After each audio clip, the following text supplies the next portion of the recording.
Dagon. I am writing this under an appreciable mental strain, since by tonight I shall be no more. Penniless, and at the end of my supply of the drug which alone makes life endurable, I can bear the torture no longer, and shall cast myself from this carriage window into a squalid street below. Do not think from my slavery to morphine that I am a weakling or a degenerate. When you have read these hastily scrawled pages, you may guess, though never fully realize, why it is that I must have forgetfulness or death.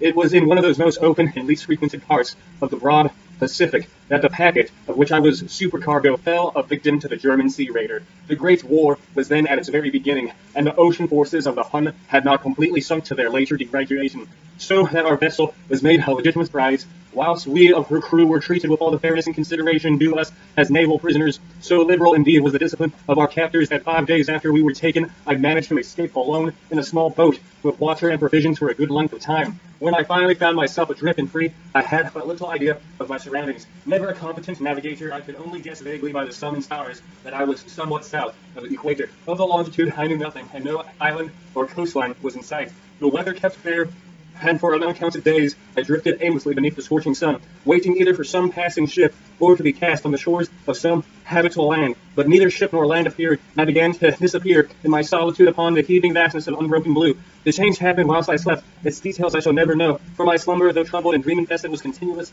while when at last I awakened, it was to discover myself half sucked into a slimy expanse of hellish black mirror, which extended about me in monotonous undulations as far as I could see, and in which my boat lay grounded some distance away. Though one might well imagine that my first sensation would be of wonder at so prodigious and unexpected as a transformation of scenery, I was in reality more horrified than astonished, for there was in the air and in the rotting soil a sinister quality which chilled me to the very core. The region was putrid with the carcasses of decaying fish and of other less describable things which I saw protruding from the nasty mud of the unending plain. Perhaps I should not hope to convey in mere words the unutterable hideousness that can dwell in absolute silence and barren immensity.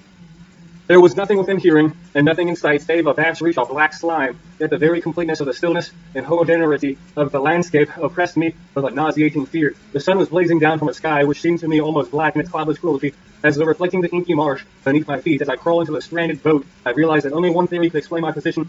Through some unprecedented volcanic upheaval, a portion of the ocean floor must have been thrown to the surface, exposing regions which for innumerable millions of years had lain hidden under the unfathomable watery depths. So great was the extent of the new land which had risen beneath me that I could not detect the faintest noise of the surging ocean, strain my ears as I might, nor were there any sea fowl to prey upon the dead things. For several hours I sat thinking or brooding in the boat, which lay upon its side afforded the slight shade as the sun moved across the heavens as the day progressed. The ground lost some of its stickiness and seemed likely to dry sufficiently for traveling purposes. In a short time that night I slept a little, and next day I made for myself a pack containing food and water, preparatory to an overland journey in search of the vanished sea and possible rescue. On the third morning I found the soil dry enough to walk upon with ease. The odor of the fish was maddening, but I was too much concerned with graver things to mind so slight an evil, and set out boldly for an unknown goal. All day I forged steadily westward, guided by a far-away hummock, which rose higher than other elevation on the rolling desert. At night I encamped, and on falling days I traveled towards the hummock, though that object seemed scarcely nearer than when I had first espied it. By the fourth evening I attained the base of ground, which turned out to be much higher than it had been from a distance, an intervening valley setting it out in the sharper relief of the general surface. Too weary to ascend, I slept in the shadow of the hill. I know why my dreams were so wild that night. The eerie, the waning, and fantastically gibbous moon had risen far above the eastern plain. I was awake in a cold perspiration, determined to sleep no more. Such visions as I had experienced were too much for me to endure again, and in the glow of the moon I saw how unwise I had been to travel by day without the glare of the parching sun. My journey would have cost me less energy. Indeed, I now felt quite able to perform the ascent which had returned me at sunset. Taking up my pack, I started for the crest of the eminence. I had said the unbroken monotony of the rolling plain was a source of vague horror to me, but I think my horror was greater when I gained the summit of the mound and looked upon the other side into an immeasurable pit or canyon whose black recesses the moon had not yet soared high enough. Pit or canyon whose was than high enough to illumine. I fell to myself on the edge of the world, peering over the rim into a fathomless chaos of eternal night. Through my terror ran curious reminiscences of paradise lost and Satan's hideous climb through the unfashioned realms of darkness. As the moon climbed higher in the sky, I began to see that slopes of the valley were not quite so perpendicular as I had imagined. Ledges and outcroppings of rock afforded fairly easily footholds for a descent bounced after a drop of a few hundred feet, and that became a very gradual, urged on by an impulse which I cannot definitely analyze. I scrambled out biblically down the rocks and stood on a gentler slope beneath, gazing into the Stygian deeps where no light had yet penetrated. All at once my attention was captured by a vast and singular object on the opposite slope, which rose steadily, feebly, about 100 yards ahead of me. An object that gleamed vitally in the newly bestowed rays of the setting moon, that it was merely a gigantic piece of stone. I soon assured myself, but and I conscious of distinct impression that its contour and position are not altogether the work of nature. A closer scrutiny filled me of sensations I cannot express, for despite its numerous magnitude and its position in an abyss which had yawned at the bottom of the sea since the world was young, I perceived beyond a doubt that the strange object was a well-shaped monolith whose massive bulk had known the workmanship and perhaps the worship of living and thinking creatures. Dazed and frightened, yet not without a certain thrill, of the scientist or archaeologist's delight, I examined my surroundings more closely. The moon, now near the zenith, shone weirdly and vividly above the towering steeps that hemmed in the chasm and revealed the fact that a far-flung body of water flowed at the bottom, winding out of sight in both directions and almost lapping my feet as I stood on the slope. Across the chasm, the wavelets washed the base of the cyclopean monolith, on whose surface I could now trace both inscriptions and crude sculptures. The writing was in a system of hieroglyphics unknown to me and unlike anything I've ever seen, both consisting for the most part of conventionalism, aquatic symbols such as fishes, eels, crustaceans, mollusks, whales, and the like. Several characters obviously represented marine things which are unknown to the modern world.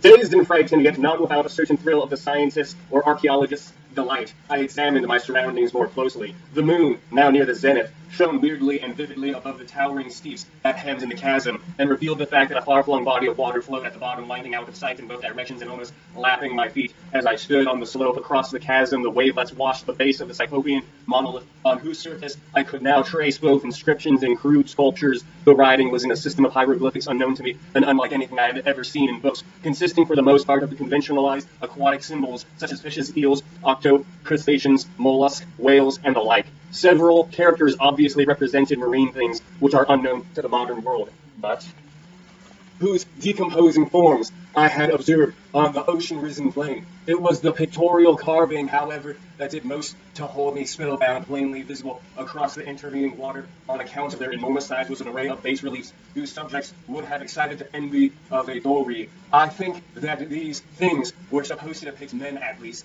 a certain sort of men, though the creatures were shown as sporting like fishes in the waters of some marine grotto. It's a heavy book. Or paying homage at some monolithic shrine which appeared to be under the waves as well.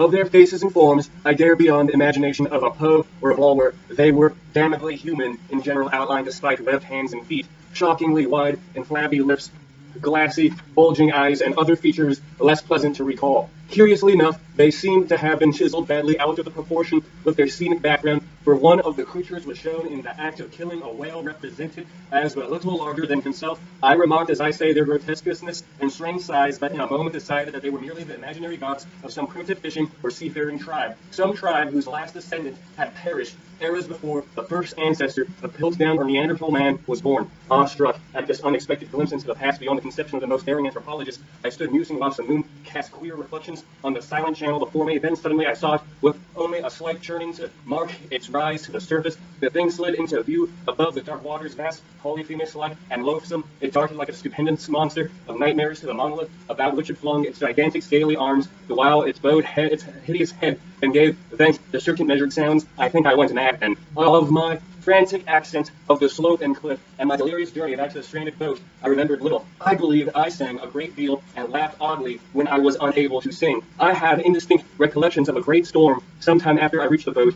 At any rate, I know that I heard peals of thunder and other tones which nature utters only in her wildest moods. When I came out of the shadows, I was in a San Francisco hospital, brought thither by the captain of the American ship, which had picked up my boat in mid-ocean. In my delirium, I had said much, but found that my words had been given scant attention. Of any land upheaval in the Pacific, my rescuers knew nothing, nor did I deem it necessary to insist upon a thing which I knew they could not believe. Once I sought out a celebrated ethnologist and amused him with a peculiar question regarding the ancient Philistine legend of Dagon, the fish god, but soon perceiving that he was hopelessly conventional, I did not press my inquiries. It is at night, especially when the moon is gibbous and waning, that I see the thing. I tried morphine, but the drug has given only transient surcease, and has drawn me into its clutches as a hopeless slave. So now I am to end it all, having written up all accounts for the information or the contemptuous amusements of my fellow men. Often I ask myself if I could not all have been a pure phantasm, a mere freak of fever, as I lay sun-stricken and raving in the open boat after my escape from the German man of war. This I ask myself, but ever does there come before me a hideous, vivid vision in reply.